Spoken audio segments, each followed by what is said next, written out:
नमस्कार मित्रों, आपका स्वागत है आपके YouTube चैनल कॉमर्स क्लासेस #विजय में। जैसे कि हम लोग डिस्कस कर रहे थे हमारे लास्ट वीडियो में, हमने नॉन कैश ट्रांजैक्शन एंट्री सीखी थी।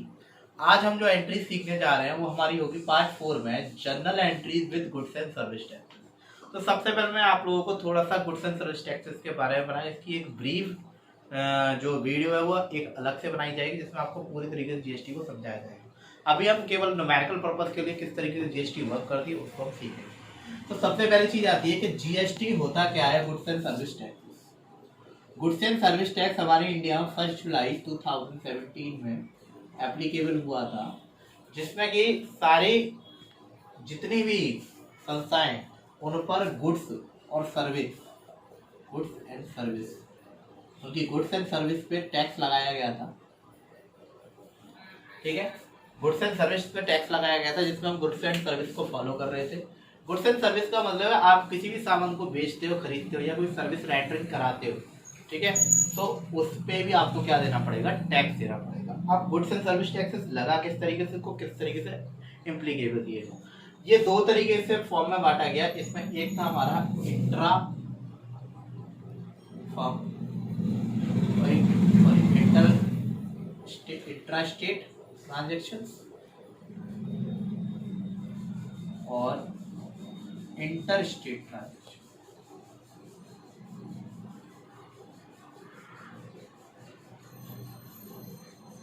इंट्रा स्टेट ट्रांजेक्शन जो थे इसको दो पार्ट्स में डिवाइड कर दिया, जैसे बोल दिया सीजीएसटी और एसजीएसटी, ठीक है। और जो हमारा था ये, इसको रखा गया आईजीएसटी के नाम से। अब मैं पहले समझाता हूँ। हम यूपी के रहने वाले हैं और अगर यूपी के हम किसी भी शहर में अपना सामान, सपोज मैं आगरा अपनी सप्लाई करता हूँ, तो मेरा भी शहर यूपी और आगरा भी यूपी, यानी यूपी का ट्रांजैक्शन यूपी के बीच में होगा। तो ये कौन सा ट्रांजैक्शन होगा, इंट्रा स्टेट ट्रांजैक्शन, उसी स्टेट के अंदर। तो उसमें जीएसटी जो लगेगी वो सीजीएसटी लगेगी और एचजीएसटी। मान के चलिए हमारा जो जीएसटी का जो स्लैब है, वैसे हमारा जीएसटी का 0%, 5%, 12%, 18% और 28% की ये स्लैब है हमारे पास, ठीक है। मान चलिए हम 12% कैटेगरी को चॉइस कर रहे हैं, हमारा सामान 12% कैटेगरी में जाता है। तो 12% कैटेगरी में जा रहा है तो 6% मुझे इस पे ये देना पड़ेगा। 6%, 6 और 6 कितना हो गया, 12%। तो मुझे जो आईजीएसटी है ना वो एक बार कितनी देनी पड़ेगी, 12% ही देनी पड़ेगी। यानी जब मैं एंट्री बनाऊंगा तो यहाँ ये एक चीज मुझे देखने वाली बात है। अब मैं यूपी का हूँ और अपना सामान सपोज भोपाल सेट में, और भोपाल कहाँ पड़ता है जी, एमपी में पड़ता है, या मुंबई सेट कर रहा हूँ, मुंबई कहाँ पड़ता है, महाराष्ट्र में पड़ता है, ठीक है। तो मैं अगर इस जगह सेट करूंगा तो मेरा यूपी से बाहर जा रहा है माल। जब मेरा यूपी से बाहर जा रहा है माल तो मेरा कौन सा ट्रांजैक्शन होगा, ये मेरा ट्रांजैक्शन होगा इंटर स्टेट। अब इसमें भी हमारे पास एक चीज आती है, एक आती है इनपुट और दूसरी आती है आउटपुट। अगर हम किसी सर्विस को ले रहे हैं, ठीक है, टेक कर रहे हैं कोई सर्विसेज को, या गुड्स का क्या कर रहे हैं, परचेज कर रहे हैं, तो उस पे जो लगेगी वो जीएसटी होगी, इनपुट। अब देखो समझो, दूसरी चीज आती है हमारे पे, एक चीज और समझ लीजिए, कोई सर्विसेज दे रहे हैं, ठीक है, और या सेल्स कर रहे हैं।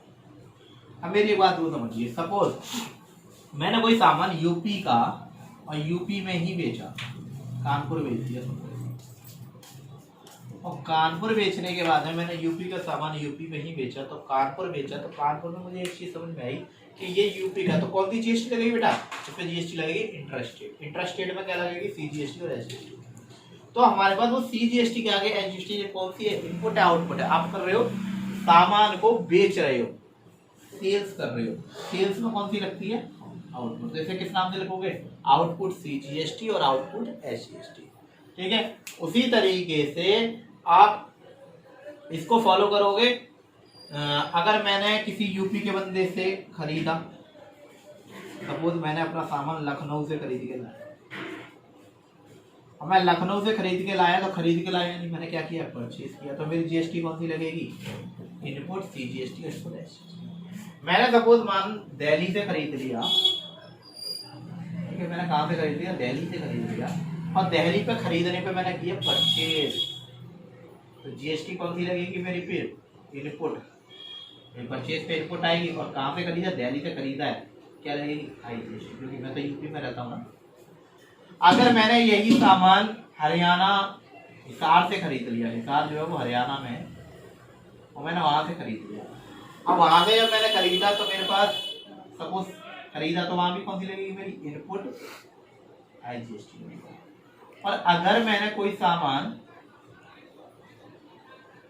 लुधियाना में बेच दिया, और लुधियाना कहाँ है, पंजाब में, और पंजाब मैंने कोई चीज सेल करी है, तो मेरी कौन सी सेल करने का होगी, आउटपुट, और कौन सी लगेगी IGST। तो ये क्लियर हुआ।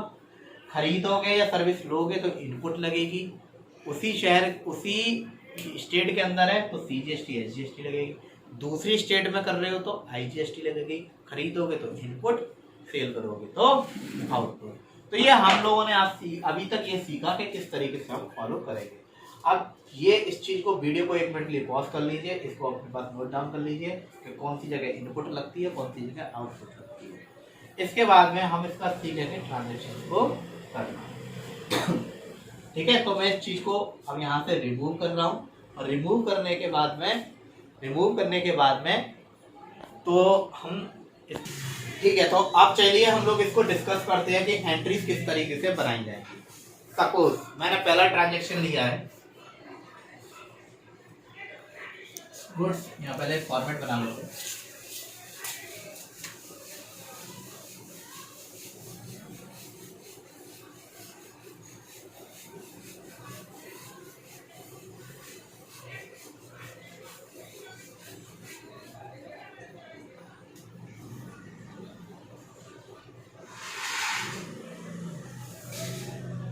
Date particular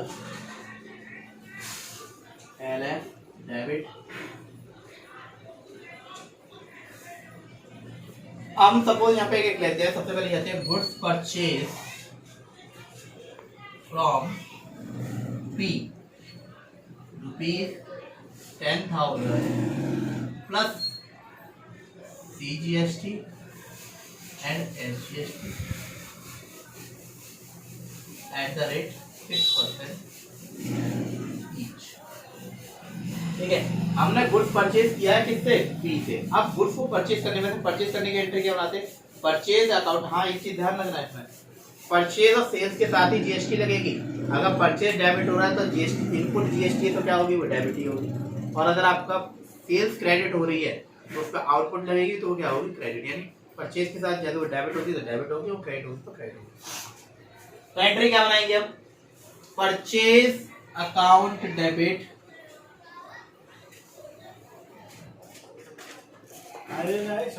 input CGST account debit input SGST account debit. तू किससे खरीदा, अगर कैश पे लिखा तो कैश आ जाता है, किससे खरीदा मैंने, P से। नरेशन क्या लगूंगा, being goods purchase from P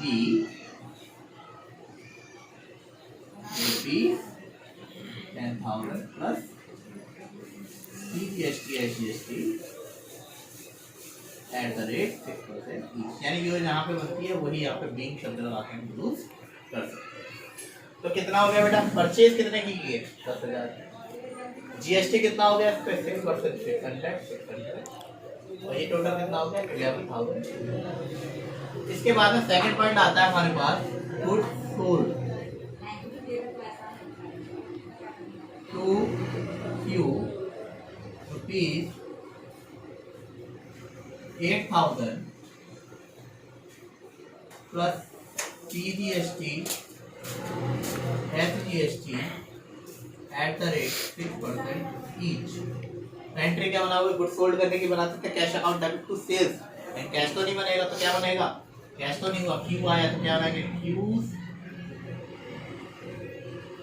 account debit, या क्यू डेबिट डाल दो, कोई दिक्कत नहीं। Q debit to sales Q's account debit to sales to output CGST account to output output क्यों लगा है? क्योंकि हमने सेल्स कितनी है हमारे पास 8,000 की, 6% 480। इसके बाद में थर्ड पॉइंट आता है हमारे पास रेंट पेड। हमने रेंट पेड किया है रुपीज, मान लीजिए 560 including CGST and SGST at the rate 6%। अब ये इंक्लूड है, यहाँ प्लस था या इंक्लूड है, इस बात को समझने की कोशिश करना। इस नरेशन है being good sold to Q at plus CGST SGST 6%। ठीक है, अब हमारे पास अगला है, हमने प्लस दे रखा है, तो प्लस वाले कंसेप्ट को थोड़ा सा समझने की कोशिश करेंगे। आपके पास 100% होता है, जब भी ये इंक्लूडिंग शब्द दे, जीएसटी कितनी है 6 और 6 कितनी होगी 12 होगी, यानी कितनी होगी 112 होगी। तो आप कैसे करेंगे, 560 में आपका प्राइस कितना था 100, और नीचे कितना देखो, जो भी आपकी जीएसटी की रेट है उससे जोड़ दीजिए, ऐड कर दीजिए, तो कितनी हो गई ये 5, और 5 से 100 से काटोगे तो कितना हो जाएगा 500।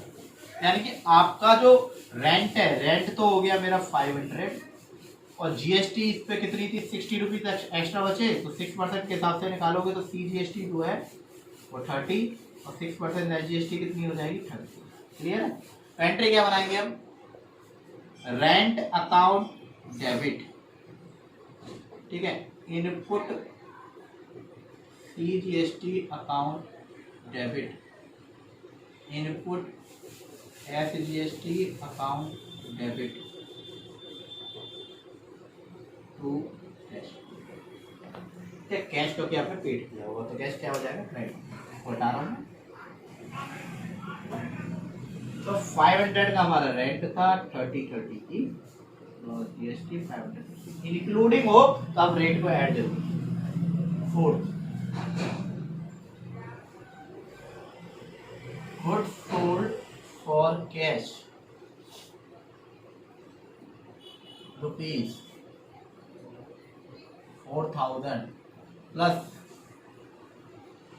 IGST at the rate 1%।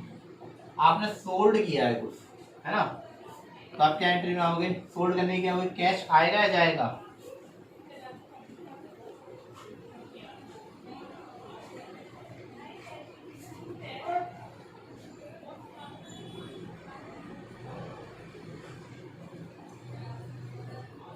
ठीक है। तो आपने क्या किया, तो गुड्स सोल्ड करने की एंट्री है सोल्ड, सेल की क्या बनाओगे, बनाते हैं। सोल्ड करने में कैश आएगा तो कैश अकाउंट डेबिट। अब सेल्स क्या होगी, क्रेडिट होगी, तो जीएसटी भी क्या होगी, क्रेडिट होगी।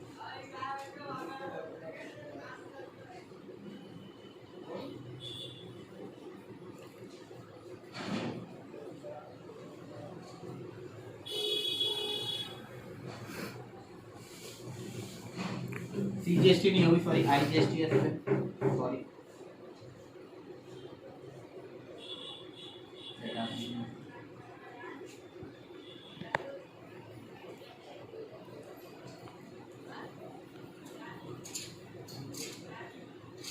12% के हिसाब से बेचती रहेगी।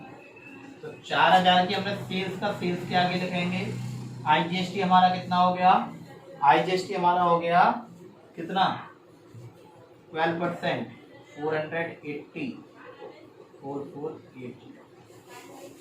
चलिए एक और एंट्री देखते हैं, goods purchase from Y rupees 5,000 plus IGST। आपने गुड्स परचेज किया है, परचेज किया है तो एंट्री बनाते हैं purchase account debit to cash account, but GST purchase तो सेल्स, परचेज है तो परचेज क्या होगी डेबिट, परचेज डेबिट है, सेल्स क्रेडिट होता तो सेल्स क्या होगी credit.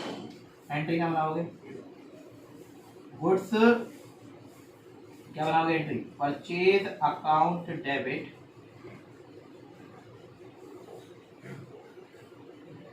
Okay, purchase account debit, input IGST account debit to cash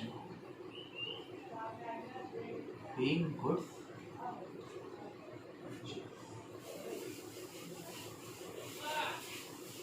plus कितने परसेंट, परचेज कितना है 5,000 का 12% कितना हो गया 6,000, यहाँ कितना आ गया देखिए। चलो एक और लास्ट एंट्री देख लेते हैं, goods withdrawal by proprietor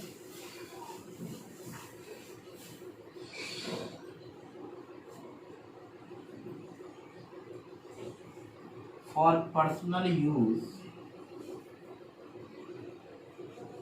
₹1,000 plus IGST at the rate. अब यहाँ क्या होगी, गुड्स हमने कहा था जब भी गुड्स किसी भी यूज में किए जाए, फर्नीचर बनाया जाए, अपने लॉस्ट वाईफाई थेफ्ट वगैरह, तो परचेज हमेशा क्रेडिट होती है, तो GST भी क्या होगी बेटा इसमें क्रेडिट होगी। एंट्री क्या बनाओगे, ड्रॉइंग अकाउंट डेबिट, ठीक है, टू परचेज अकाउंट टू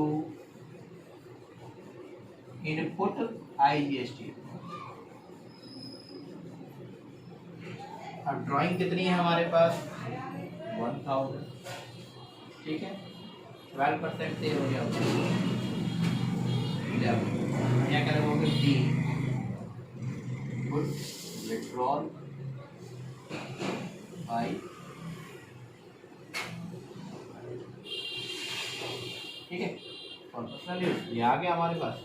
ये हमारा एंट्री तैयार होगी। ध्यान रखिएगा, सेल्स और परचेज जो आपकी सर्विसेज है उसके साथ हमेशा GST चलती है, अगर वो क्रेडिट हो रही है तो GST भी क्या होगी क्रेडिट GST होगी।